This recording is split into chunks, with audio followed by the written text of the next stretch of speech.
আয়েশাকে আজ পর্যন্ত আমি ছুঁয়ে দেখি নাই। আপনারা বলতেছেন আমি ধর্ষণ করেছি? বেরিয়ে যান বাড়ি থেকে সবাই। কথাটি শোনা মাত্র আয়েশা যেন আকাশ থেকে মাটিতে পড়ে গেল। এইভাবে হাসি পাল্টে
বাড়ি খুঁজে যাচ্ছি, কোথাও কাগজপত্রের চিহ্ন নেই।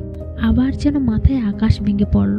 1 সপ্তাহ আগেই এখানে কাগজপত্রগুলো ছিল, আজ কোথাও উধাও হয়ে গেল। বাইরে থেকে আওয়াজ আসলো, কি হলো আয়েশা, তোর বিয়ের কাগজপত্র নিয়ে আয়। আয়েশা বাইরে এসে বলে, ভাইয়া কাগজপত্রগুলো আলমারিতে রেখেছিলাম, এখন কোথাও খুঁজে পাচ্ছি না আমি। মানে 1 সপ্তাহ আগে দেখলাম আলমারিতে সব ঠিকঠাক আছে, কিন্তু এখন দেখি কোথাও নেই, উধাও হয়ে গিয়েছে সব। এবার যেন নীরবেরও মাথায় আকাশ ভেঙে পড়ল। এটাই ছিল একমাত্র প্রমাণ, সেটাও নেই। আচ্ছা, কোন কাজী অফিসে বিয়ে করেছিস সেখানে আমাকে নিয়ে চল। চলো। এরপরে 2 ভাই বোন সেই কঙ্কিত কাজী অফিসে চলে আসি, যেখানে বড় একটা তালা মারা।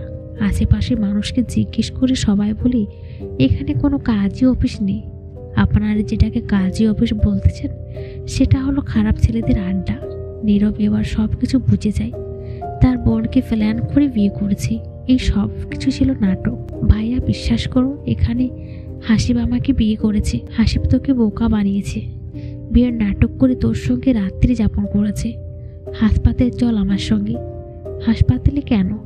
তোর বাচ্চাটি নষ্ট করতে হবে, কারণ আমাদের কাছে কোনো প্রকার প্রমাণ নেই। যদি একটা প্রমাণ থাকতো তাহলে হাসিবের সঙ্গে তোর বিয়ে দিতাম আমি। তুমি আমাদের ডিএনএ টেস্ট করো, অবশ্যই একটি প্রমাণ বের হবে। বেশি কথা বলিস না, তোকে যেটা বলা হচ্ছে সেটা কর।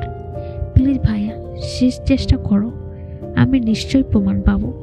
হাসিবের বাবা মা এত সহজেই ডিএনএ টেস্ট করাতে দেবে না, এর জন্য পুলিশের সাহায্য নিতে হবে আমাদের। ঠিক আছে, থানায় চলো, দেখি পুলিশ কি বলে। এরপর নীরব এবং আয়েশা থানায় এসে দেখে।